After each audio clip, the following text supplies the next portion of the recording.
Okay, guys. So welcome to the first chapter of Pro H course for retail and hospitality. आज हम लोग जिस chapter पे बात करेंगे वो है industry introduction and orientation. See retail and hospitality के बारे में सबसे पहले हम लोग को जानकारी लेनी बहुत ज़्यादा ज़रूरी है। ठीक है, ये जो पूरा का पूरा कोर्स रहने वाला है ये 7 चैप्टर्स में कंप्लीट होगा और 7 चैप्टर के बाद you will be ready to give any interview related to retail and hospitality. Okay, एक एक करके सारी चीज़ों पे फोकस करेंगे। हर चैप्टर के बाद एक असेसमेंट आपको मिलेगा जो आप कंप्लीट करेंगे और वो असेसमेंट जब आपके सारे कंप्लीट हो जाएंगे then will provide you certificate also. ठीक है, सबसे पहला चैप्टर है industry introduction and orientation. Retail क्या होता है, हॉस्पिटैलिटी क्या होता है, ये सब जानना बहुत ज़्यादा ज़रूरी है। तो सबसे पहले हम लोग बात करते हैं what is this service industry.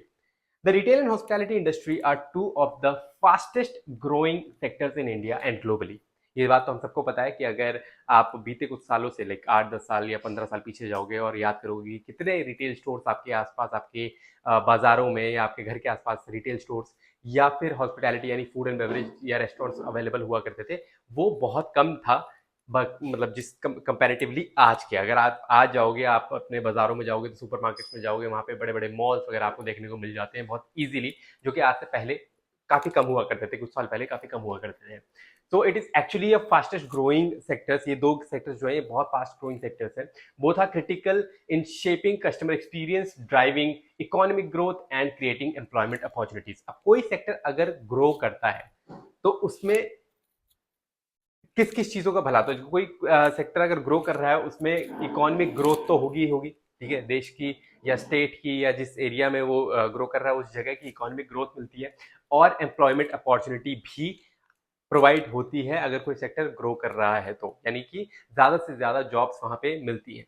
हम लोग हमेशा ये बातें करते हैं कि हमारे देश में जॉब्स की बहुत कमी है, जॉब्स की बहुत कमी है। द प्रॉब्लम इज कि स्किल सेट की कमी है और ये हार्ड ट्रूथ है। आई एम सो सॉरी अगर काफी लोगों को ये बात का बुरा लगेगा, बट स्किल सेट की बहुत ज्यादा कमी है। हम लोग 12th तक सिर्फ पढ़ाई में फोकस करते हैं, उसके बाद ग्रेजुएशन करने जाते हैं, वो भी बीए बीएससी बीकॉम जैसी बेसिक एकेडमिक क्वालिफिकेशन कंप्लीट करते हैं। बट हम लोग एक चीज भूल जाते हैं कि अपने प्राइम टाइम में we are not adding up skills and that actually affects when you go and search for the jobs. क्योंकि जॉब लेने के लिए, कोई भी जॉब लेने के लिए आपको स्किल मांगी जाती है, स्किल सेट मांगी जाती है। वो हमारे पास होती नहीं है, डिग्री हमारे पास होती है, बोर्ड के सर्टिफिकेट्स हमारे पास होते हैं, वो सर्टिफिकेट्स और वो डिग्री से एक्चुअली जॉब्स मिलना थोड़ा सा मुश्किल होता है। ठीक है, लेकिन यहाँ पे एम्प्लॉयमेंट अपॉर्चुनिटीज बढ़ती जाएंगी और ये दोनों जो सेक्टर है इसमें आने वाले टाइम पे और ज्यादा बूम होगा। आगे चल करके हम लोग इस बारे में डिस्कशन और करेंगे। These industries are not just about selling products और offering services, they are about delivering value, building trust and creating memories, I am sorry, creating memorable interactions. ये लाइन जो है ये बहुत सुंदर सी लाइन है। इसमें अगर आपसे पूछा जाता है कि आप इस इंडस्ट्री के बारे में क्या जानते हैं क्या नहीं जानते हैं, यह लाइन आप ऐड कर सकते हैं। एक चीज़ और मैं बोलूँगा गाइस, आई नो कि आपको बहुत सारी चीज़ें ऑलरेडी पता होंगी, बहुत सारी डिटेल आपके पास होगी about hospitality, about retail, about these two specific sectors. आज हम लोग इसी के बारे में बात कर रहे हैं, तो इस कोर्स में हम लोग इसी के बारे में बात कर रहे हैं। तो रिटेल और हॉस्पिटैलिटी दोनों के बारे में आपको डिटेल होंगी, लेकिन फिर भी मैं आपको एक चीज़ बोलूँगा गाइस, इस मॉड्यूल में मैंने बहुत सारी ऐसी चीज़ें लिखी हुई हैं जो आपको 95% इंटरव्यूअर पूछने वाला है। अब मैं 95% इसलिए बोल रहा हूँ क्योंकि 2-5% ये भी होता है कि कंपनी अपने बारे में भी पूछती है, तो हर कंपनी के बारे में हम लोगों ने डिटेल में डिस्कशन तो कर नहीं सकते हैं इस छोटे से कोर्स में। तो 5-10% वो अपने बारे में पूछेंगे, 90% वो चीजें होने वाली हैं जो आपसे इंटरव्यूअर पूछेगा। Get a pen and paper along with you when you are sitting for this course. आप साथ में बैठिए एक पेन और पेपर लेकर के और इंपॉर्टेंट चीजों को लाइन मतलब लिखते रहिए सो दैट आपको वो लंबे समय तक याद रहे, या फिर you can take the screenshot also. India, with its vast population, urbanization, and growing middle class, has seen a massive boom in both retail and hospitality in the past 2 decades. जैसे कि मैंने बताया आपको, पिछले 15-20 सालों में एक बहुत बड़ा बूम आया है इन दो सेक्टर्स में, और वो हमें समझना है कि क्या क्या है कि ये दोनों सेक्टर्स कौन कौन से हैं और उनका मतलब क्या है। देखो, अगर किसी रिटेल कंपनी का इंटरव्यू में अगर आप बैठते हो तो उनका पहला सवाल ये होता है कि do you know what is retail, do you understand what is retail. तो हम एक एक करके दोनों ही चीजों पे जाएंगे। आपसे पूछा था व्हाट इज रिटेल इंडस्ट्री, आपको सिंपली ये बताना, the retail industry involves selling goods और services directly to consumers for personal use. अब कैच करने वाली बात यहाँ पे ये है दोस्तों, क्योंकि बहुत बड़ी एक सप्लाई चेन होती है। मैन्युफैक्चरर है, मैन्युफैक्चरर जो डिस्ट्रीब्यूटर है उनको अपना प्रोडक्ट देते हैं, डिस्ट्रीब्यूटर जो है वो रिटेल स्टोर्स को अपना प्रोडक्ट देते हैं और रिटेल स्टोर्स से कंज्यूमर वो प्रोडक्ट लेता है। तो मैन्युफैक्चरर और कंज्यूमर के बीच में बहुत एक बड़ा सा गैप है, काफी लोग उसमें आ जाते हैं। But what is retail industry? Retail industry is basically that last के जो दो चीजें हैं, रिटेल स्टोर से कंज्यूमर तक। तो प्रोडक्ट जब कंज्यूमर के पास आता है, प्रोडक्ट जब कंज्यूमर के पास आ रहा है, वो कहाँ से आ रहा है? वो शॉपिंग मॉल से आ सकता है, वो कोई किराने की दुकान से आ सकता है, वो कोई सुपर मार्केट से आ सकता है, कहीं पे भी, जहां पे भी। या फिर हम लोग बात करें आज की डेट में अमेजोन या फ्लिपकार्ट या जैसे भी ई कॉमर्स होते हैं, ब्लिंकिट या जेप्टो, ये सब जो चीजें चल रही हैं, ये ई कॉमर्स या फिर हम लोग बोलेंगे कि ये ऑनलाइन रिटेल है ना। तो ऑनलाइन रिटेल हो या रिटेल ऑफलाइन रिटेल हो, जैसे कि किराने की दुकान होती है, जहां से कंज्यूमर, एंड कंज्यूमर उस प्रोडक्ट को परचेज कर रहा है, उस इंडस्ट्री को बोला जाता है रिटेल इंडस्ट्री। तो कंफ्यूज नहीं होना है यहाँ पे, मैन्युफैक्चरर्स, डिस्ट्रीब्यूटर्स अलग अलग होते हैं। रिटेल इंडस्ट्री कौन सी होती है? जहां से एक कंज्यूमर डायरेक्टली जा करके या फिर ऑनलाइन परचेज करके अपना प्रोडक्ट मंगवा सकता है, final consumer. Understand? Very good, आगे बढ़ते हैं। It acts as the final step in the supply chain and includes various formats such as, देखो ये वही वाली लाइन है जो मैंने अभी आपको बताई, जो फाइनल स्टेप है, manufacturer, distributor, retail store, consumer. तो ये जो रिटेल स्टोर कंज्यूमर है, यहाँ की हम लोग सिर्फ बात करें, मैन्युफैक्चरर्स की या फिर डिस्ट्रीब्यूटर्स की बात यहाँ पे हम लोग नहीं कर रहे हैं। एग्जाम्पल्स लिखे हैं दोस्तों, कुछ डिपार्टमेंट स्टोर्स हो गए जैसे शॉपर स्टॉप, लाइफस्टाइल, ठीक है, सब सुपर मार्केट्स हो गए, हाइपर मार्केट्स हो गए जैसे Big Bazaar, Reliance Smart. I am sure कि आपके इलाके में, आपके आसपास Reliance Smart, Big Bazaar, V Mart, Vishal Mega Mart, all these things are available. आसपास नहीं तो थोड़ा सा दूर जाकर ही सही, लेकिन ये जो सुपर मार्केट्स हैं ये अवेलेबल आज के डेट में हर जगह पर है। कन्वीनियंस स्टोर्स होते हैं जहाँ पे आप कई बार आप 24/7 रात को कुछ लेने जाना है, अपने दोस्तों के साथ हैंग आउट कर रहे हो, रात को कुछ अवेलेबल नहीं मिलता, कोई शॉप खुली नहीं मिलती है, तो 24/7 जैसी वो है होती हैं, आउटलेट्स होते हैं जहाँ पे आप जाकर के प्रोडक्ट अपना परचेज कर सकते हो। ई कॉमर्स प्लेटफॉर्म्स के बारे में हम लोग ऑलरेडी बात कर चुके हैं, अमेजॉन, फ्लिपकार्ट, मिंत्रा, ब्ला ब्ला ब्ला। स्पेशलिटी स्टोर्स की अगर हम लोग बात करें तो वो होते हैं लेंसकार्ट, डिकैथलॉन जैसे। अगर नाम से ही आपको समझ में आ जाना चाहिए कि स्पेशलिटी स्टोर्स का मतलब ये है कि कोई पर्टिकुलर स्टोर किस चीज के लिए फेमस है, किस चीज के लिए वो स्टोर फेमस है। जैसे लेंसकार्ट की अगर मैं बात करूं तो लेंसकार्ट किस लिए फेमस है? राइट, चश्मों के लिए, है ना। और डिकैथलॉन की अगर मैं बात करूं तो वो किस लिए फेमस है? स्पोर्ट्स और एडवेंचर प्रोडक्ट जो होते हैं, स्पोर्ट्स और एडवेंचर प्रोडक्ट्स जो होते हैं, जैसे कि फुटबॉल, क्रिकेट वगैरह सारी चीजें अवेलेबल डिकैथलॉन में होती है, आप जाकर के देख सकते हो। ठीक है, बहुत इनके अलावा जो ग्लोबली जाइंट्स हैं वो भी हैं, जैसे कि वॉलमार्ट, दुनिया भर में इनके स्टोर्स हैं बड़े बड़े, कॉस्टको, आइकिया, ये सारे जो है मार्केट को डोमिनेट करते हैं। आइकिया जो है पर्टिकुलरली आपका फर्नीचर की एक बहुत बड़ी रिटेल फ्रेंचाइजी है। अच्छा, इसमें फन फैक्ट क्या है कि India is the 5th largest global destination in retail space. 4th largest economy हमारी हो चुकी है, टॉप पे हम लोग पॉपुलेशन में जा चुके हैं, और 5th लार्जेस्ट हम लोग global destination in the retail space. सबसे ज्यादा रिटेल जो है 5वें नंबर पे सबसे ज्यादा इंडिया में आ चुका है। और जैसे जैसे पॉपुलेशन बढ़ रही है, जैसे जैसे अर्बनाइजेशन बढ़ रहा है, ये 5th से 4th, 3rd होने में ज्यादा टाइम लगने वाला है नहीं। ठीक है, आगे बढ़ते दोस्तों, अब आ जाते हैं हॉस्पिटैलिटी इंडस्ट्री में। आई होप कि आपको रिटेल समझ में आ गया होगा। रिटेल स्टोर और कंज्यूमर के बीच में जो लेन देन है, जो ट्रांजेक्शन है, वो रिटेल इंडस्ट्री में आता है। नेक्स्ट आ जाते हैं, व्हाट इज हॉस्पिटैलिटी इंडस्ट्री। अगर आप रिटेल के लिए इंटरेस्टेड है, I would request you to focus on the retail industry only. अगर आप हॉस्पिटैलिटी में जाने में इंटरेस्टेड है, I will request you to go and focus on hospitality industry only. But कहीं कहीं पे क्या होता है कि हॉस्पिटैलिटी और रिटेल साथ में आ जाते हैं, उसके बारे में भी आगे बात करेंगे। पहले हम लोग हॉस्पिटैलिटी पे बात करते हैं। The hospitality industry is all about providing services related to leisure, comfort, and customer satisfaction. It includes hotels and resorts, restaurants and food chains, cafes and bars, travel and tourism services, event management, and guest services. जहां जहां पे भी customer service की बात आती है, जहां जहां पे भी हम लोग कस्टमर को कंफर्ट प्रोवाइड करना या कस्टमर को अच्छा एक्सपीरियंस देने की बात करते हैं, वो सारी इंडस्ट्री क्या कहलाती है? Hospitality industry.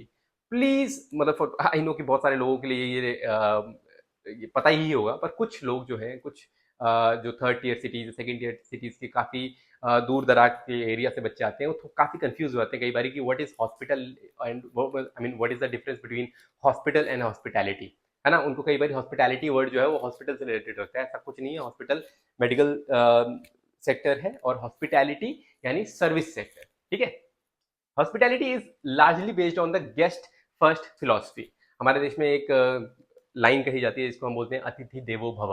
वो अतिथि देवो भव का मतलब होता है गेस्ट फर्स्ट फिलॉसफी, राइट। तो ये जो हॉस्पिटैलिटी सेक्टर है ये इसी फिलॉसफी पे चलता है, where comfort and experience are given top most priority. ठीक है, बड़े बड़े होटल्स में, 5 स्टार होटल्स, 5 स्टार रेस्टोरेंट्स, या फिर आप एयरपोर्ट में लाउंजेस वगैरह में अगर जाते हैं तो आप देखेंगे कि आपको काफ़ी ज़्यादा, बहुत ज़्यादा रिस्पेक्ट दी जाती है, बहुत वैल्यू दी जाती है। ठीक है, आपके आसपास लोग आ जाएंगे जो आपकी हेल्प करना चाहेंगे, आपका बैग उठाएंगे, आप उससे बोलेंगे आइए सीट पे बैठिए, they'll get some water for you. All these things are to provide luxury to you, to provide comfort to you, और आपको और अच्छा फील कराने के लिए, कस्टमर एक्सपीरियंस को इन्हांस करने की जो भी सेक्टर आता है वो सेक्टर होता है hospitality industry. It is also very beautiful sector, हम लोग आगे बात करते हैं इसके बारे में धीरे धीरे। ठीक है, अब इन दोनों के बीच रिलेशन क्या है, जैसा मैंने आपको बताया कि अगर आपको रिटेल में जाना है तो आप रिटेल सेक्टर पढ़िए, अगर आपको हॉस्पिटैलिटी में जाना है तो वो पढ़िए। But if you will understand the relationship between retail and hospitality, then you will understand कि जितने बड़ी जगह हैं हमारे देश में काम करने के, चाहे वो एयरपोर्ट्स हो गए, बड़े मॉल्स हो गए, सुपरमार्केट्स हो गए, वहां पे एक कोलैबोरेशन है रिटेल का और हॉस्पिटैलिटी का। And if you understand that, bingo, those are the best jobs in these two sectors. These industries are different, they often intersect and collaborate. For example, ये इंडस्ट्रीज होने को तो डिफरेंट है, but ये कई जगह पे इंटरसेक्ट करती है, कोलैबोरेट करती है, जैसे मैंने बताया। जैसे airport retail stores is part of retail industry but is located with in a hospitality environment. Airport क्या है, वो एक हॉस्पिटैलिटी एनवायरमेंट है, ट्रैवल एंड टूरिज्म में आता है। और रिटेल स्टोर क्या है, वो एक रिटेल इंडस्ट्री है। बट एयरपोर्ट रिटेल की अगर हम लोग बात करें, जब आप एयरपोर्ट पे जाते हो you see a lot of big brands, big valuable और लग्जरी ब्रांड्स, जहाँ पे जैसे गुची, प्राडा, आप वहाँ पे जाएंगे तो आपको अवेलेबल मिलेंगे, लिवाइस आपको अवेलेबल मिलेगा, ऐसे बड़े बड़े ब्रांड्स आपको अवेलेबल मिलते हैं एयरपोर्ट पे। अब वो क्या है, वो है तो हॉस्पिटैलिटी सेक्टर, एयरपोर्ट जो है वो ट्रैवल एंड टूरिज्म में आता है, लेकिन वहाँ पे आपको एयरपोर्ट रिटेल भी मिलता है। ठीक है, तो वहाँ जो भी बच्चे वहाँ पे काम कर रहे होते हैं, आपको देखेंगे कि उनमें, उनके ग्रूमिंग में और उनके कम्युनिकेशन में एक थोड़ा सा लेवल अप होता है, रेदर देन बाहर कहीं अगर आप सिटी स्टोर्स की बात करें या फिर मॉल्स की बात करें। Okay, luxury hotels often host branded retail outlets for guest. Luxury hotels में अगर आप जाएं, जैसे आप रेडिसन या ओबरॉय की बात करें, ये लोग रिटेल स्टोर्स भी इनके आसपास होते हैं, इनके होटल के पास ही होते हैं, या फिर आप ग्राउंड फ्लोर वगैरह पे कई बार देखेंगे तो काफ़ी रिटेल की अवेलेबिलिटी यहाँ पे मिलती है। ठीक है, ताकि उनके जो गेस्ट हैं वो वहीं से शॉपिंग वगैरह भी कर सके। Malls offer food courts and entertainment blended both the sectors. Malls are the best example of where retail and hospitality have a good relationship. Malls में अगर आप जाएंगे तो पूरा मॉल जो है वो खरीदारी के लिए होगा, टॉप फ्लोर पे, थर्ड फ्लोर पे, सेकंड फ्लोर पे, जहाँ पे भी आपको एक फूड कोर्ट भी मिल जाएगा, जहाँ पे आप अपनी पसंदीदा ब्रांड या अपने पसंदीदा फूड चेन से या फिर अपने पसंदीदा जगह से you can have the food also, and food comes under hospitality industry. Food and beverage is a hospitality industry sector. Understanding the synergy between them helps you become more versatile and job ready. That is what I was talking about. जैसे जैसे आप इन दोनों sectors के बारे में ज्यादा जानकारी लेंगे, you will be more job ready. ठीक है, हम ये कोर्स क्यों करने जा रहे हैं, मैं बार बार बीच बीच में याद दिला रहा हूँ, इस कोर्स का मेन मकसद ये है कि कम से कम समय में आप जॉब रेडी हो सके हैं रिटेल और हॉस्पिटैलिटी सेक्टर के लिए। ठीक है, and you do not have to pay a lot of money to big institutes and academies. Alright दोस्तों, तो अब हम आ जाते हैं growth and career opportunities. Retail और हॉस्पिटैलिटी दोनों ही सेक्टर्स में क्या क्या ग्रोथ और करियर की आपको अपॉर्चुनिटीज मिल जाती हैं। अगर हम ग्लोबली देखें तो retail sales are expected to cross 30 trillion globally by 2026।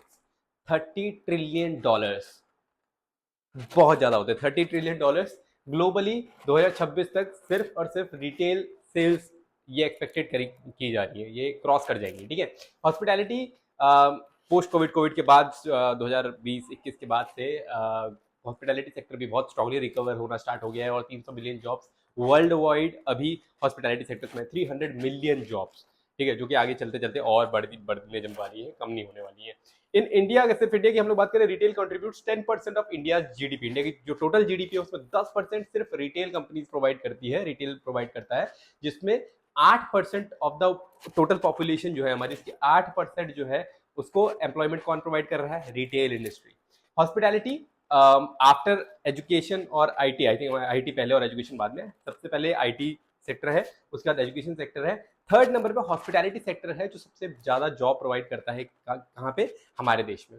So of course we already have big industries like retail और हॉस्पिटैलिटी, जिसमें बहुत ज्यादा स्किल सेट आपको चाहिए नहीं, क्या चाहिए वो हम आगे डिस्कस करेंगे अभी। लेकिन इन दो सेक्टर्स में बहुत ज्यादा जॉब अपॉर्चुनिटीज हमेशा अवेलेबल रहती है, and that we need to understand. ठीक है, क्या क्या जॉब अपॉर्चुनिटीज होती है? Sales executive, retail associate, customer service officer, front office executive, food and beverage attendant, housekeeping staff, airport ground services, ये सारी की सारी जो करियर ऑप्शन है ये आपको अवेलेबल होते हैं रिटेल एंड हॉस्पिटैलिटी में।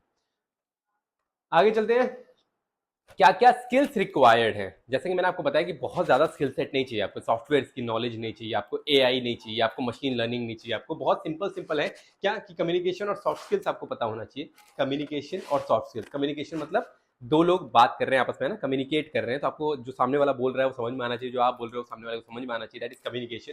सॉफ्ट स्किल्स प्यार से बात करना, आराम से बात करना, पोलाइटली बात करना, that is called soft skills. Grooming and personal hygiene, grooming मतलब आपका ओवरऑल जो अटायर है, फॉर्मल्स पहने हुए, क्लीन शेव, बाल ट्रिम्ड, इस तरह से ग्रूम्ड आप दिखने चाहिए हो। और पर्सनल हाइजीन मतलब कि नाखून नाखून आपके कटे हुए हों, जैसे अभी तो खैर रक्षाबंधन का टाइम है तो ये डोरियाँ वोरियाँ, नहीं तो डोरियाँ वोरियाँ जो हम लोग हाथ में बांधते हैं सब ना बांधी हुई हों, ये सारी चीज़ें पर्सनल हाइजीन में आती हैं। क्यों आती हैं मैं आपको बता दूँ, जो आप जब हॉस्पिटैलिटी इंडस्ट्री में काम करते हो, आप जब फूड लाइन में काम करते हो पर्टिकुलरली, आप बार बार हाथ धोते हैं, आप कोई फूड प्रोडक्ट लेकर के किसी को सर्विस प्रोवाइड करते हैं, तो ये अंगूठियाँ, ये धागे जो होते हैं ना, इनमें बार बार पानी लगने की वजह से मॉइस्चर जो है वो इकट्ठा हो जाता है, मॉइस्चर इकट्ठा होने की वजह से बैक्टीरिया पनपते हैं इन सब पे। तो जब आप, आपके लिए तो चलो जैसा भी है, बट अगर आप किसी को सर्विस प्रोवाइड कर रहे हो, खासकर हमारे देश में तो देखो वी ईट एवरीथिंग, हम तो गोलगप्पे भी आपको पता कैसे खाते हैं, ठीक है, जब तक वो पूरा अलग से नमक का टेस्ट ना आए, मैं आगे नहीं जाऊंगा उस पर आगे, जब तक वो ना आए तब तक हम लोग खाना पसंद भी नहीं करते हैं ना।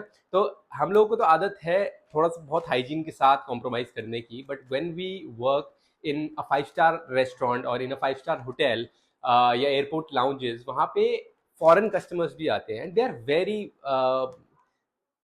आर वेरी फ्रजाइल कि उनको बैक्टीरियल वायरल इन्फेक्शन ये सारी होने के बहुत ज़्यादा चांसेस रहते हैं। तो ऐसे छोटे सी चीज़ की वजह से अगर सामने वाले की तबीयत खराब हो जाएगी, और you have the direct access to someone's health, तो इसलिए पर्सनल हाइजीन होना बहुत ज़्यादा ज़रूरी, नाखून बड़े ना हो, मैले ना हो, ये सारी चीज़ों पर ध्यान देना बहुत ज़्यादा ज़रूरी है। नेक्स्ट है basic English speaking. Basic English speaking आपको आनी चाहिए, क्योंकि हमारे देश की अगर हम लोग बात करें, everybody is not speaking Hindi, है ना। साउथ इंडियन लोग हैं जिनको हिंदी नहीं आती है, नॉर्थ ईस्टर्न लोग हैं कई जगह पे जिनको हिंदी नहीं आती है, जम्मू या गुजरात में काफ़ी सारे लोग हैं जिनको हिंदी नहीं आती है। तो अंग्रेजी एक ऐसी भाषा है स्पेसिफिकली हमारे देश में, जैसे आपको भी बहुत सारी लैंग्वेजेस नहीं आती है, विच इज़ क्वाइट नॉर्मल। तो अंग्रेजी एक ऐसी भाषा है जो काफ़ी लोगों को जो ट्रैवल करते हैं एक जगह से दूसरी जगह जाते हैं, वो बेसिक इंग्लिश आती है सबको। तो अगर आप भी बेसिक इंग्लिश जानते हैं तो it will be easier for you to get in to retail and hospitality. Now problem solving and presence of mind, problem solving and presence of mind is very important. ठीक है, एक example लेते हैं, let's say there is a crowd of customers, ठीक है, बहुत सारे लोग कस्टमर्स अवेलेबल हैं, किसी ने कुछ ऑर्डर करा, किसी ने कुछ ऑर्डर करा, आपने किसी और का ऑर्डर किसी और को प्लेस कर प्रोवाइड करवा दिया गलती से, ठीक है। उस टाइम पे आपको प्रॉब्लम सॉल्विंग, क्योंकि किसी ने अगर आप पे शाउट करा कि यार आप, मैंने तो I am a vegetarian and you have provided me a non veg dish, ठीक है, आपने मेरे टेबल पे नॉन वेज रख दिया और हम तो खाते नहीं है, हम तो मतलब you know we don't eat it, तो आपके ऊपर, आपके रेस्टोरेंट के ऊपर, आपके मैनेजर के ऊपर प्रॉब्लम आने वाली है, गेट रेडी। ठीक है, ऐसे टाइम पे problem solving skills are very important. Problem solving में क्या रहेगा, आप जाएंगे, आप माफी मांगे, आप कहेंगे I am really sorry sir, और अपोलोजाइज करके आप उनको, या तो आप कुछ कूपन वगैरह ऑफर करेंगे कि सर लेट इट बी, हमारी गलती थी, आई अंडरस्टैंड, ये हम लोग फटाफट हटा करके आपका बोल लेते हैं, या फिर आप फ्री मील ऑफर करेंगे, या कुछ ऐसा करेंगे जिससे कि वो जो कस्टमर है वो हैप्पीली वहां से जाए। आपके ऊपर वो यू नो कल को, आज की डेट में सोशल मीडिया का जमाना है, कहीं पे कुछ लिख दिया और आपके रेस्टोरेंट के ऊपर बात आ जाए, ये सारी चीजें अवॉइड आपको करनी है। That is why problem solving skills होना या प्रेजेंस ऑफ माइंड होना, यानी तुरंत आंसर एक्शन लेना, तुरंत कुछ ना कुछ सॉल्यूशन निकालना, उसको प्रेजेंस ऑफ माइंड कहते हैं, वो होना जरूरी है। नेक्स्ट है team work and customer handling. Team work is very important, team work is important in such profiles, क्योंकि अगर हम लोग एग्जांपल लूँ, मैं आपको एक एयरपोर्ट लाउंज का एग्जांपल लेता हूँ। अब एयरपोर्ट है 24/7 चलता है ना, 24 घंटे 7 दिन चलते हैं, या एयरपोर्ट रिटेल हो गया 24 घंटे 7 दिन चलते हैं। अब यहाँ पे स्टोर्स पे 2-2 4-4 लोग एक बार में अवेलेबल हैं, ठीक है। अब वो 2-2 4-4 लोग जो है नेक्स्ट शिफ्ट में 2-4 लोग और आएंगे, नेक्स्ट शिफ्ट में 2-4 और लोग आएंगे, बहुत ज्यादा भीड़ वहां होती नहीं है। अगर मान लीजिए नेक्स्ट शिफ्ट में कोई आ रहा है और आते वक्त उसका ऑन ऑन रोड थोड़ा कुछ इशू आ जाता है, जिस व्हीकल से आ रहा है वो व्हीकल खराब हो जाता है, छोटा मोटा एक्सीडेंट होता है, कुछ भी आता है, जिससे कि उसके ऑफिस आने में, या सॉरी उसके स्टोर पे आने में थोड़ा सा टाइम लग रहा है, तो what will you do? You will say कि मेरी शिफ्ट खत्म हो गई, मैं घर जा रहा हूँ? नहीं, राइट? आप क्या बोलेंगे, कोई बात नहीं, 1 घंटा 2 घंटा जो भी लग रहा है आप आइए, ठीक है, मैं आपको पूरा का पूरा ट्रांजिशन दूंगा और उसके बाद आई लीव। तो that is what the team work is. Team के लिए खड़े होना, अपने साथियों के साथ कंधे से कंधे मिला करके चलना, इस सबको टीम वर्क कहा गया है। कस्टमर हैंडलिंग तो हम सबको पता ही है, what is customer handling, how to handle a customer with a smile, ये सारी चीजें हम लोग आगे डिस्कस करेंगे, कैसे कैसे आप कस्टमर हैंडलिंग करोगे, कस्टमर एक्सपीरियंस क्या होता है, कस्टमर जर्नी क्या होती है, ये सब पे भी हम लोग बात करेंगे। Now these skills are developed by these skills are developed and polished through this course and industry exposure. दो ही चीजों से हो सकती है, या तो इंडस्ट्री में जाकर के आप काम करना सीखेंगे तब आपको ये सारी चीजें पता लगेंगी, या फिर इस कोर्स के दौरान धीरे धीरे मैं आप लोगों को ये सारे स्किल्स जो है वो प्रोवाइड करवाऊंगा। ओके, आगे बढ़ते हैं। Indian and global brands to know, कुछ इंडियन ब्रांड्स और ग्लोबल ब्रांड्स याद कर लीजिए, और ये बहुत ज्यादा इंपॉर्टेंट है, because at the time of interview sometimes the interviewer asks about the brand names. Indian brands की बात करें तो रिलायंस रिटेल हो गया, Tanishq, Westside, Oberoi hotels, Lemon Tree hotels हो गए। ग्लोबल ब्रांड्स की बात करें तो Amazon, Hilton, Walmart, McDonald's, Zara and Marriott international. अब यहाँ पे मैं एक चीज ऐड करना चाहता हूँ दोस्तों, आप ये जरूरी नहीं है कि सारे ब्रांड्स याद कर सको। बहुत सारे ब्रांड है दुनिया भर में, मतलब बहुत बहुत सारे ब्रांड है। आपको वो ब्रांड याद करने हैं जिनका नाम, जिनका प्रोनाउंसिएशन आप करेक्टली ले सको, जिनका नाम या प्रोनाउंसिएशन आप सही तरीके से उनको बोल सको, वही ब्रांड के नाम आप याद करेंगे। फॉर एग्जाम्पल, अगर आपसे मैकडोनल्ड्स नहीं बोला जा रहा है, आई वुड प्रेफर कि आप KFC बोल दो, ठीक है। वहां पे अगर आपसे मैकडोनल्ड नहीं बोला जा रहा है और उसके चक्कर में आप सामने वाला इंटरव्यू में सोचे यार इसको तो ये मैकडोनल्ड बोलना भी नहीं आ रहा, instead of that use KFC, it is easy, right. आपसे मैरियट इंटरनेशनल नहीं बोला जा रहा है तो आप ताज होटल्स, खैर ये तो ग्लोबल ब्रांड की बात करेंगे, तो मैरियट इंटरनेशनल की जगह पे हिल्टन आप बोल सकते हो, हिल्टन इज इजियर। हयात आप बोल सकते हो, हयात इज इजियर। तो ये आपको देखना है कि आप सही, मतलब प्रोनाउंसिएशन वाला ब्रांड का नाम यूज करो कहीं पे भी। मतलब अगर आप रिटेल में जाते हो आगे, तो रिटेल में अगर कोई कंपनी है, जैसे शॉपर स्टॉप जैसी कंपनीज है, या सनग्लास हट जैसी कंपनीज है, जो दूसरे बड़े बड़े ब्रांड्स के प्रोडक्ट अपने पास बेचते हैं, तो ऐसी जगह पे आप उन ब्रांड्स में उन्हीं चीजों का नाम है, उन्हीं ब्रांड्स का नाम याद रखोगे जो कि आपके लिए बोलना ईजी होगा, या फिर आप सही बोल रहे हो। Please make sure that. आगे बढ़ते हैं। Evolution of retail and hospitality industry in India, कैसे कैसे इवोल्यूशन हुआ है। पहले किराना स्टोर्स चलते थे, वीकली हार्ट्स लगते थे, हफ्ते हफ्ते हफ्ते, जैसे बुध बाजार, सोम बाजार, ऐसे बाजार लगते थे, आज भी लगते हैं, लगने को तो काफी काफी जगहों पे, ठीक है। अब जो है वो कॉन्सेप्ट चेंज होकर के एयर कंडीशन शॉपिंग मॉल्स और मॉडर्न रिटेल चेन्स में आ चुका है। ये 20 से 30 सालों के बीच का गैप है। जो 1991 में लिबरलाइजेशन हुआ था, उसमें इंडिया में एक रिटेल का रिवोल्यूशन आया, और धीरे धीरे हम लोग पटरी शॉपिंग से या बुध बाजार, शुक्र बाजार से निकल करके we have come across big retail chains, supermarkets and all these things. क्या क्या की माइलस्टोन्स रहे हैं, माइलस्टोन्स मतलब कब कौन कौन से टाइम पे चेंजेस आए हैं हमारे इंडिया में रिटेल का और हॉस्पिटैलिटी का, वो देख लेते हैं। 2000 के आसपास जो है बिग बाजार, पैंटलून्स और शॉपर स्टॉप इंडिया में आ गए। 2010 में बूम ऑफ ई कॉमर्स हुआ, अमेजॉन और फ्लिपकार्ट 2010 के बाद, मतलब ये आफ्टर 2010 है। और आफ्टर 2020 एक राइज मिला आपको बहुत तेजी से, ब्लिंकिट, जेप्टो। ये तो खैर आप लोगों को अभी भी दिख रहा होगा कि मतलब जो जो ज़्यादा टाइम नहीं हुआ है ब्लिंकिट और जेप्टो वगैरह को आए हुए, ये 10 मिनट की सर्विस, 15 मिनट की सर्विस जो है अभी शुरू हुई है, इसको क्विक ई कॉमर्स या क्विक कॉमर्स कहा जाता है, ठीक है। या फिर डायरेक्ट टू कस्टमर, D2C का मतलब क्या है, direct to customers. Direct to customers क्या है, फैक्ट्री आउटलेट है, या फिर मैन्युफैक्चरर्स है, या डिस्ट्रीब्यूटर है, डिस्ट्रीब्यूटर से रिटेल स्टोर पे नहीं जा रहा है, डिस्ट्रीब्यूटर से डायरेक्टली कस्टमर के पास जा रहा है तो डिस्ट्रीब्यूटर टू कस्टमर बोल सकते हैं या फिर डायरेक्ट टू कस्टमर इसको हम लोग बोलते हैं जनरली, ठीक है। नेक्स्ट, की माइलस्टोन्स इन इंडियन हॉस्पिटैलिटी, ये तो था रिटेल की बात करी थी अभी हम लोगों ने। अब हम बात करेंगे हॉस्पिटैलिटी की। हॉस्पिटैलिटी में 1903 को ताज होटल्स बनने स्टार्ट हो गए थे, इंडिया में स्टैब्लिश हो गए थे, ठीक है। ये काफी पहले की बात है। उसके बाद 2000 के बाद ही आए इंटरनेशनल होटल्स लाइक हयात, मैरियट, ये जितने हिल्टन वगैरह जो होटल्स आए 2000 के बाद आए। 2010 के बाद जो बजट होटल्स हैं जिसमें कि नॉर्मल लोग, मिडिल क्लास लोग भी जा सकते थे आराम से, 2 स्टार 3 स्टार होटल्स की अगर हम लोग बात करें, जैसे ओयोज वगैरह, फैब होटल्स वगैरह जो है वो 2010 के बाद आने स्टार्ट हुए। और धीरे धीरे क्या हुआ, expansion of Indian food and beverage brands. ये जो है ये बहुत इंपॉर्टेंट है, जो Indian food and beverage brands का एक्सपेंशन हुआ है उसने पूरा का पूरा सीन चेंज कर दिया किसका, फूड एंड बेवरेज आउटलेट्स का इंडिया में।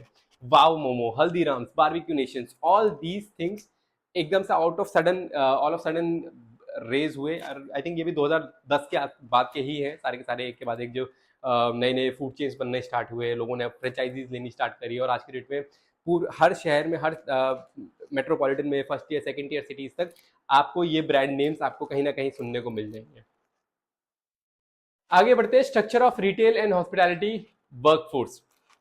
Now that is this table is very much important guys. Why? Because you need to understand कि कई बार मेरे से पूछते हैं, काफ़ी मेरे स्टूडेंट्स ने मेरे से पूछा हुआ है कि सर इस इंडस्ट्री में ग्रोथ है क्या, सर हॉस्पिटैलिटी में ग्रोथ होगी क्या, सर ऐसा तो नहीं है कि 2 साल बाद, 4 साल बाद, 5 साल भी हम लोग उसी पोजीशन में रह जाएंगे जिस पोजीशन में हम आए हैं।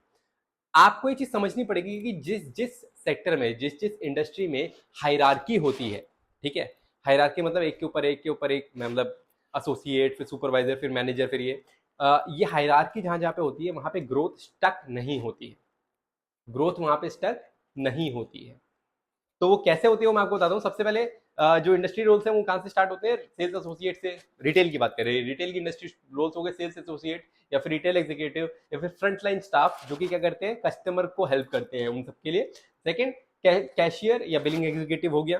Third, visual merchandiser. Visual merchandiser का मतलब ये है कि अगर आप किसी रिटेल स्टोर में जाओगे तो आपको दिखता है कि यार सारा आइटम जो है कहाँ कहाँ पे कैसे कैसे लगा हुआ है। अगर आप छोटा सा एग्जांपल तो विशाल मेगा मार्ट में अगर आप जाते हो तो आपको पता है कि एक सेक्शन होगा जहाँ पे आपको ग्रोसरी का सामान मिलेगा, एक सेक्शन होगा जहाँ पे आपको कपड़े मिलेंगे, एक सेक्शन होगा जहाँ पे आपको क्रॉकरीज मिलेंगी, है ना। तो वो वहाँ पे सही जगह पे सब कुछ लगा हुआ है कि नहीं लगा हुआ, कोई ऐसा आइटम तो नहीं है, कोई ऐसा आर्टिकल तो नहीं है, कोई ऐसा नया प्रोडक्ट तो नहीं है जो हमारे पास है लेकिन हम लोगों ने वहाँ पे लगा नहीं रखा। तो विजुअल मर्चेंडाइजर का वो काम होता है, ठीक है। Store manager, area sales manager, inventory manager, ये धीरे धीरे करके आपकी जो है प्रोफाइल है ये बढ़ती रहती है। हॉस्पिटैलिटी की बात करें तो फ्रंट ऑफिस एग्जीक्यूटिव या फिर रिसेप्शनिस्ट वहाँ पे होते हैं। हाउसकीपिंग अटेंडेंट, जो साफ सफाई वगैरह रखेंगे आपके आउटलेट में, वो हाउसकीपिंग अटेंडेंट हो गए। फूड एंड बेवरेज स्टूवर्ड, जो ऑर्डर लेते हैं, जिनको हम लोग वेटर भी कहते हैं एक लैंग्वेज में, ठीक है। तो फूड एंड बेवरेज स्टूवर्ड हो गए, इनको आप जीए से भी बोल सकते हो, गेस्ट सर्विस एसोसिएट भी बोल सकते हो। नेक्स्ट है शेफ या फिर किचन असिस्टेंट। शेफ भी जो किचन में काम करते हैं वो शेफ होंगे या फिर किचन असिस्टेंट होंगे या कॉमीज हो गए, ठीक है। गेस्ट रिलेशन एग्जीक्यूटिव हो गए, जो कि टेबल टू टेबल ये चेक करते हैं कि भाई सबको सुख सुविधा मिल रही है, कंफर्ट मिल रहा है या नहीं मिल रहा है। उनसे बात कर लेते हैं कि sir do you need anything else, कुछ आपको आपका एसी अलग से चलवा दें आपके लिए यहाँ पे, या कुछ ऐसा करवा दें। तो all this to actually improve the quality of the standards, ठीक है। नेक्स्ट है होटल मैनेजर या फिर ऑपरेशन सेट, ठीक है। तो all these are the industry roles of hospitality. ये थे इंडस्ट्री रोल्स रिटेल के। तो इस स्लाइड का जो मेन मकसद है वो आपको ये बताना है कि रिटेल और हॉस्पिटैलिटी इंडस्ट्री में ग्रोथ एक्चुअली होती है। जैसे जैसे आपका टाइम बीतता जाता है कंपनी में, आप अच्छा परफॉर्म करते हैं, वैसे वैसे you get promotion and increment, ठीक है। Many companies offer cross training, which means employees can be moved across roles depending on their strength. काफ़ी कंपनीज ऐसी होती हैं जो कि इन हाउस ट्रेनिंग भी करवाती हैं कि भैया हमारे ही एम्प्लॉयज़ को हम लोग ट्रेन और करेंगे ताकि वो और इम्प्रूव करके और बेहतर रोल में जा सकें। Next, the importance of first impression. Now this is very important in terms of interview, job interview के लिए जब आप जाते हैं तो इन दो इंडस्ट्रीज में फर्स्ट इंप्रेशन की बहुत ज़्यादा वैल्यू करी जाती है, बहुत ज़्यादा, ठीक है। एक कस्टमर जो ज़ारा में जा रहा है उसको क्या एक्सपेक्टेशन होगी, उसको एक्सपेक्टेशन होगी कि उसको अटेंशन मिले, पॉजिटिव अटेंशन मिले, लोग मतलब जो वहाँ पे एम्प्लॉय है वो आए और उससे बात करें और क्या करें, उनको फैशन रिलेटेड एडवाइस प्रोवाइड करें, ठीक है। एक ताज होटल में अगर कोई गेस्ट जा रहा है तो उसको क्या एक्सपेक्टेशन होगी, उसको एक्सपेक्टेशन होगी कि एक रॉयल सा वेलकम होगा उसके लिए, है ना, उसके लिए जो सर्विसेज हैं वो पर्सनलाइज करी जाए, कस्टमाइज सर्विस मिले उसको उसके हिसाब से। तो द थिंग इज कि in both retail and hospitality the first impression is often the last impression. जो पहला इंप्रेशन है वही लास्ट इंप्रेशन है, हम first impression is the last impression, ये एक ऐसा मुहावरा है जो हम लोगों ने बचपन से सुना हुआ है, ठीक है, बट यहाँ पे वो परफेक्टली फिट बैठता है। In both retail and hospitality the first impression is often the last impression. A warm smile, clean uniform, polite tone and prompt service. Prompt का मतलब क्या होता है दोस्तों? Prompt का मतलब होता है positive, quick and positive. ठीक है, quick and positive is called prompt, and prompt service can make a big difference in how a customer feels about the brand. Okay, now failing to meet these expectations can result in negative reviews, customer loss and even brand reputation. आज फिर से मैं बोलूँगा कि social media के ज़माने में अगर आपको थोड़ा बहुत भी कोई इशू आता है किसी आउटलेट से, किसी ने आपसे बदतमीजी से बात कर ली किसी आउटलेट में, या फिर आप देखते हैं कि वहाँ पे हाइजीन ठीक नहीं है, गंदगी ज़्यादा है ना, तो all these things actually convert the customer to write a review, online review वगैरह डाल देते हैं, या फिर वीडियो बना करके आपने सोशल मीडिया वगैरह में पोस्ट कर दिया, तो इससे क्या होगा, नेगेटिव रिव्यूज मिलेंगे तो कस्टमर लॉस होंगे, कस्टमर लॉस होंगे तो आपकी ब्रांड रेपुटेशन जो है वो खराब हो जाएगी। You need to understand one thing, हम लोगों ने भी थोड़ी देर पहले बात करी थी कि जो प्रोफाइल्स रहती हैं वो जैसे रिटेल में सेल्स एसोसिएट की रहती है, हॉस्पिटैलिटी में फ्रंट ऑफिस एग्जीक्यूटिव की रहती है, या फिर गेस्ट सर्विस एसोसिएट की रहती है। These two profiles are the face of the company. These two profiles are the face of the company. ठीक है, तो आप जैसे बिहेव करेंगे कस्टमर से, आप जैसा उनको एक्सपीरियंस प्रोवाइड करेंगे, उनके लिए कंपनी, उनके लिए वही एक्सपीरियंस जो है वो कंपनी का एक्सपीरियंस होता है। मतलब अगर मैंने कोई एक XYZ ब्रांड का फोन लिया, ठीक है, और मैं नाम नहीं लूंगा, मैंने लिया भी था बीच में, ठीक है, तो एक XYZ कंपनी मान लेते हैं हम लोग, एक फ़ोन लिया, और हुआ ये कि मैं अपने दोस्तों के साथ गया मसूरी घूमने के लिए, और मैंने फ़ोन जो है वो मतलब रात को खिड़की के पास रख दिया, काफ़ी ज़्यादा मॉइस्चर वगैरह वहाँ हुआ, हल्की हल्की बारिश वगैरह हुई होगी, तो खिड़की के पास थोड़ा मॉइस्चर जमा हुआ और वो फ़ोन जो है वो बंद हो गया सुबह। When I came back to the customer service of that particular brand, तो मैं वहाँ पे गया और उस ब्रांड के जो बंदा जो कस्टमर सर्विस प्रोवाइड कर रहा था, ही सेड कि सर ये तो आपने पानी में डुबा रखा है। तो मैंने बोला नहीं यार, पानी में तो नहीं डुबाया, तो फ़ोन जो है मैंने खिड़की के पास रखा हुआ था, रात को मॉइस्चर आया होगा, आई डोंट नो कैसे, लेकिन ये जो है बंद पड़ा हुआ है, आप यू कैन चेक, और ये वारंटी में भी है, तो आप वारंटी में है तो ठीक कर दो। तो he could have said it for politely, मैं आज भी ये बात बोलता हूँ कि और थोड़ा प्यार से बोलता तो शायद चीज़ अलग होती, ठीक है, बट वो अंदर गया और उस अपना जो भी सुपरवाइजर है, जो भी बंदा था, उसके साथ आया, ठीक है, और उस बड़बड़ाता हुआ है कि सर मैं इनको बोले जा रहा हूँ कि ये फ़ोन पानी में गिरा है, ये समझ नहीं रहे मेरी बात को, इनको समझाओ, आप अपनी तरीके से समझाओ। I was like hold on, मतलब मैंने 20-25 हज़ार रुपये का फ़ोन ले रखा है and I am a customer, how they are treating me, right. वो दिन से लेकर आज तक अगर मेरे से कोई पूछता है कि इस ब्रांड का फ़ोन या फिर कोई और एक्सेसरी, कोई प्रोडक्ट लेना है, तो मैं, मेरी तरफ से तो हमेशा नेगेटिव रिव्यू जाता है। मैं हमेशा ये बोलता हूँ कि इसके कस्टमर सर्विस बहुत खराब है। अब उससे हुआ क्या? हुआ ये कि एक कस्टमर तो उन्होंने खोया ही था। मैंने अपनी तरफ से 7-8 लोग होंगे, मेरे दोस्त यार होंगे, या जिन्होंने भी मेरे से पूछा होगा 7-8 लोगों ने आज तक कि ये वाला फ़ोन ले सकता हूँ, लेना चाहिए या नहीं लेना चाहिए, तो मैं अपनी तरफ से बता देता हूँ, या फिर फलाना फ़ोन लेना चाहिए, तो मैं बोल देता हूँ कि भैया कोई सा भी फ़ोन लो, बस इस ब्रांड का मत लेना। क्यों? क्योंकि इनका कस्टमर सर्विस अच्छा नहीं था। हुआ क्या? नेगेटिव रिव्यू, कस्टमर लॉस, और उसके बाद ब्रांड की रेपुटेशन खराब हुई और लोगों के बीच में। मुझे मालूम है 7-8 फ़ोन अगर नहीं बिके होंगे तो कंपनी कोई घाटे में नहीं चली जाएगी, बट वो 7-8 फ़ोन अगर मिल जाते, मतलब वो 7-8 फ़ोन अगर लिए जाते, तो कंपनी को प्रॉफिट तो होता।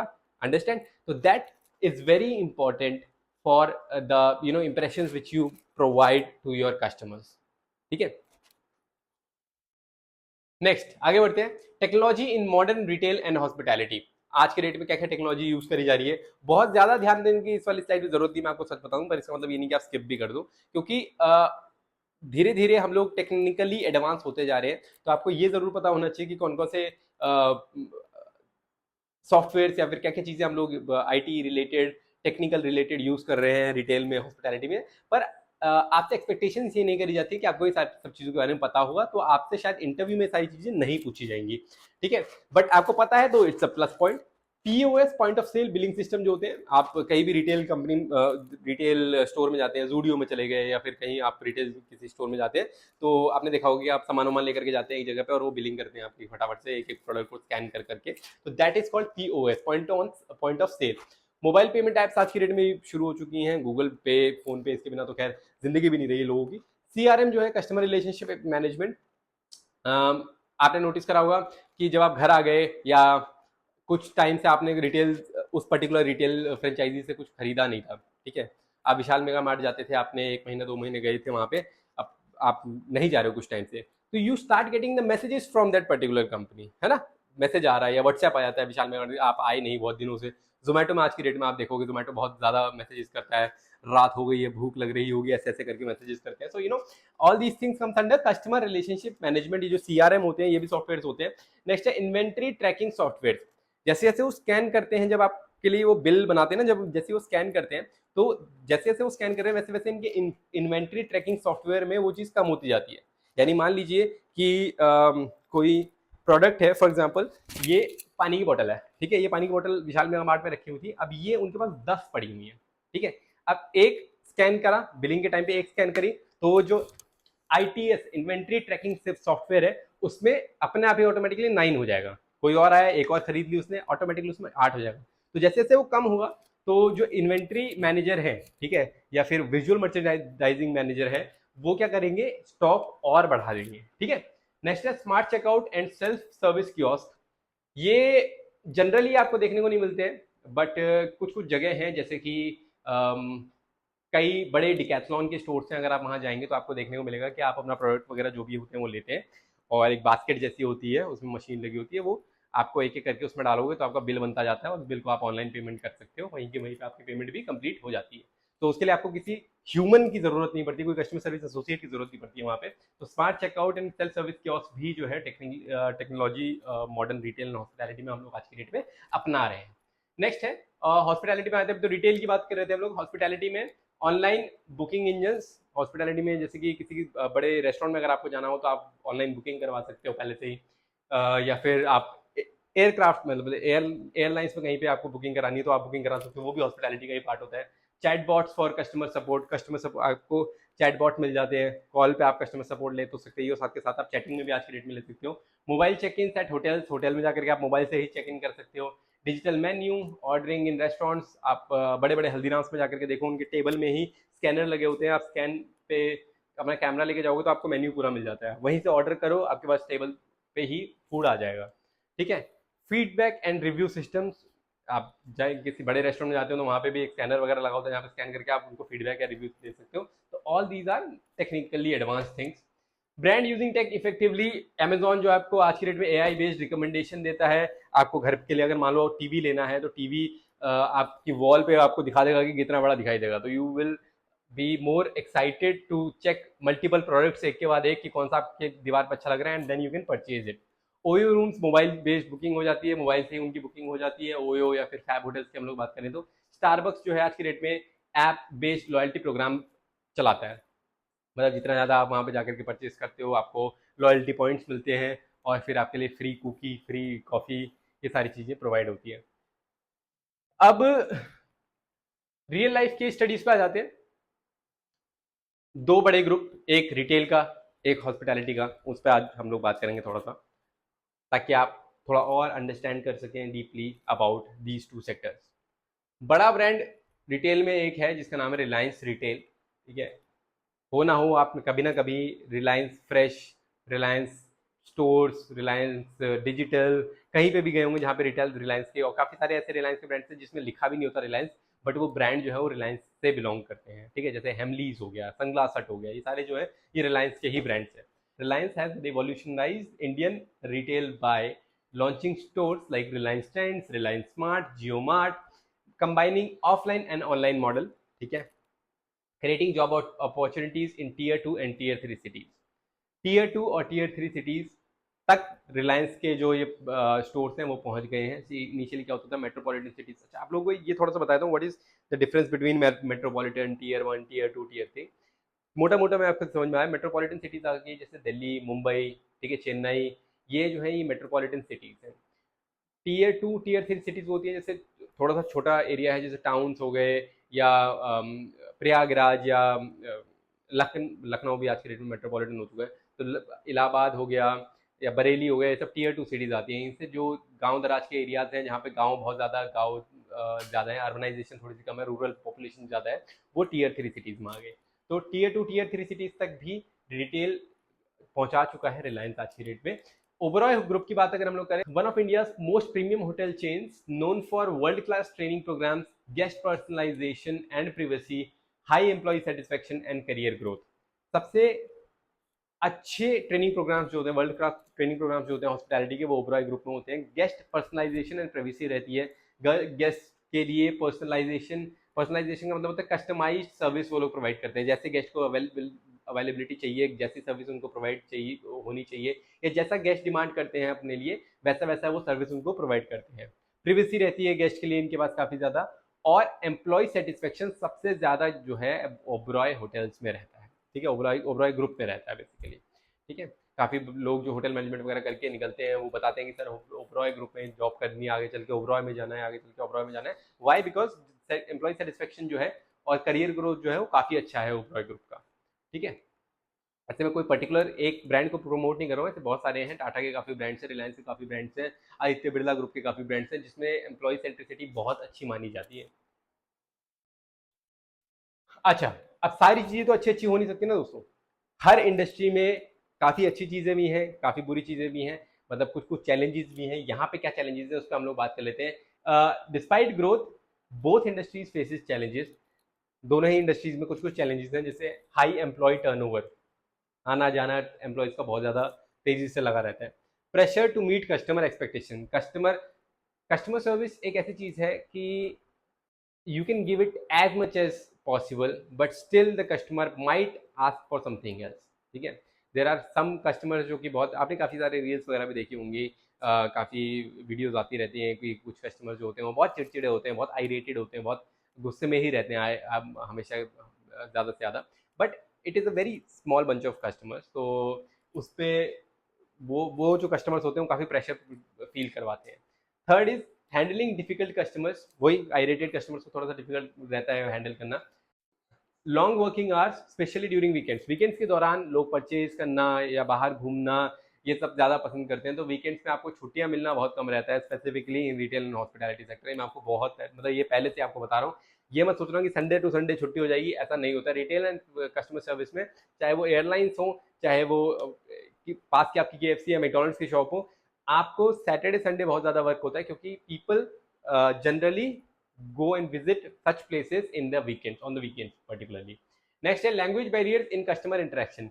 कई बार कस्टमर जो है वो दूसरी दूसरी जगह से हैं, काफ़ी अलग अलग एरिया से हैं हमारे देश के, तो लैंग्वेज बैरियर आ जाता है कि बात करने में। Adapting to new technology constantly, बार बार, जैसे मैंने भी आपको टेक्नोलॉजीज के बारे में बताया कि नई नई टेक्नोलॉजीज आती जा रही हैं, तो नई नई टेक्नोलॉजीज आती हैं तो नए सॉफ्टवेयर पे आपकी ट्रेनिंग होती है, तो बार बार अगर आपको टेक्नोलॉजी, या फिर आप कंपनी टू कंपनी अगर जंप करते हैं, फॉर एग्जांपल आप आज जूडियो में काम कर रहे हो, कल को आप रिलायंस ट्रेंड्स में काम कर रहे हो, तो जूडियो में जो सॉफ्टवेयर आप यूज़ कर रहे थे उसका यूज़र इंटरफेस अलग था, जो आप रिलायंस ट्रेंड्स में यूज़ करोगे उसका यूज़र इंटरफेस अलग होगा। तो वो जो कंपनी टू कंपनी आप जंप करोगे तो टेक्नोलॉजी जंप करनी पड़ेगी, वो सीखना भी एक थोड़ा सा क्रिटिकल चीज़ रहती है। Now soft skills training and positive attitude can help tackle many of these challenges. आपके आधे से ज्यादा चैलेंजेस जो है इन दो चीजों से, पहला क्या, सॉफ्ट स्किल्स ट्रेनिंग, एंड दूसरा पॉजिटिव एटीट्यूड से ही कंप्लीट हो जाएगा। फ्यूचर ट्रेंड्स एंड अपॉर्चुनिटीज, आगे इन दो सेक्टर्स में क्या क्या चेंजेस आने को की पॉसिबिलिटीज है, उस पे उसके बारे में स्लाइड है। पहला ये कि ग्रीन रिटेलिंग, ज़्यादा से ज़्यादा इको फ्रेंडली पैकेजेस पे हम लोग जा चुके हैं। पहले हम लोग प्लास्टिक की थैलियों में रिटेल प्रोडक्ट्स हम लोग देते थे कस्टमर्स को, धीरे धीरे हम लोग कपड़ों में आए, फिर कागज़ पे आए, आज के डेट में वो ब्राउन वाला लिफाफा जो होता है उसमें देते हैं। ठीक है, अब काफ़ी रिटेल स्टोर्स ऐसे हैं जो घर बोलते हैं कि भैया आप घर से लेकर के आया करो, अगर आपको परचेज कोई थैला लेना है तो उसके लिए अलग से चार्जेस रहते हैं, तो अलग से चार्जेस के चक्कर में लोग जो है वो घर से लेकर के अपना बैग लेके चलते हैं। तो प्लास्टिक यूज को जितना जितना कम हो सके उतना कम किया जा रहा है, और धीरे धीरे आगे इस पे ही काम हो रहा है। Experiential hospitality, guest want more than comfort, they want memories. इसका एक बहुत बेहतरीन एग्जांपल है कि पहले जब अ ग्रुप ऑफ फ्रेंड्स जब कोई घूमने वगैरह जाते थे तो ज़्यादा से ज़्यादा क्या होता था कि हम लोग होटल्स वगैरह पे स्टे करते थे, या ओयो फैब होटल्स या इन सब से बुकिंग वगैरह करवा करके हम लोग घूमने जाते थे, है ना, गेस्ट हाउस वगैरह में जाते थे। आज की डेट में आप देखोगे कि एयरबीएनबी पे लोग ज़्यादा प्रेफर करते हैं, ठीक है, एयरबीएनबी मतलब कि होम स्टेज पे ज़्यादा प्रेफर करते हैं। और उसके पीछे कारण ये है कि वहाँ पे आपको कंफर्ट तो मिल ही रहा है, साथ के साथ मेमोरीज भी मिल रही है। आप स्टे करते हैं अपने दोस्तों के साथ, कोई बाहर का प्रेशर रहता नहीं है कि आपका ब्रेकफास्ट इतने बजे होगा, आपका लंच इतने बजे होगा, आपका डिनर इतने बजे होगा होटल की तरफ से, या फिर बार बार कोई क्लीनिंग के लिए आ रहा है, इन सब के लिए आ रहा है, ये सारा प्रेशर आपको नहीं रहता है। आपको बस अपना आप इंजॉय करते हो, अपनी मेमोरीज इकट्ठी करते हो, विच मेक एक्सपीरियंस हॉस्पिटैलिटी को कितना क्या करा गया और एक्सपीरियंशियल कर दिया गया, और ज्यादा एक्सपीरियंस आप उसमें अडेप्ट कर सकते हो। नेक्स्ट है AI and automation, smart shells, robotic room services. आने वाले टाइम पे ये भी होने वाला है, धीरे धीरे धीरे धीरे जो है एआई, सबको पता है कि एक एक करके जॉब्स को पकड़ रहा है, तो हु नोस मशीन लर्निंग और रोबोटिक्स की मदद से आगे चल करके रूम सर्विस वगैरह पे भी ये पहुंच जाए। Customisation, brand are tailoring offered based on past behaviour. धीरे धीरे जैसे जैसे हम लोग ऑनलाइन शॉपिंग वगैरह यूज करते हैं तो एक पैटर्न हम लोग क्रिएट करते हैं कि हम लोग किस स्टैंडर्ड में है। फॉर एग्जांपल, अगर मैं बहुत अमीर घर से हूँ, बहुत ज़्यादा पैसे वाला आदमी हूँ, तो मैं क्या करता हूँ, अगर मैं स्पीकर लूंगा तो मैं बोस के लूंगा, अगर मैं टीवी लूंगा तो सोनी ब्राविया लूंगा। तो होगा क्या कि धीरे धीरे वो हर प्रोडक्ट के प्रीमियम लेवल के सजेशन जो है वो मेरे को मेरा अमेजोन या फिर मेरा फ्लिपकार्ट जो है वो मेरे को शो करने लग जाता है, ठीक है। अगर मैं मिड सेक्शन के प्रोडक्ट्स देता हूँ तो मेरे को अदर प्रोडक्ट्स के मिड सेक्शन के ऑफर देने लग जाता है। तो that is how the AI is using your pattern of purchasing to show you products which are affordable to you. बात समझ में आ गई दोस्तों? Those who keep learning and adapting will have long and successful careers। आपसे नहीं, हमारे दादाजी के ज़माने से ये बात सही सच में चलती आ रही है कि जो चेंज है वो इनएविटेबल है, वो होता ही रहेगा बैक टू बैक। तो जो जो सीखना चाहेंगे, अडेप्ट करना चाहेंगे, वो अपना लॉन्ग और सक्सेसफुल करियर बनाएंगे। इस चैप्टर में दोस्तों इतना ही। अब आपको इसका एक टेस्ट देना है और मूव करना है नेक्स्ट चैप्टर में।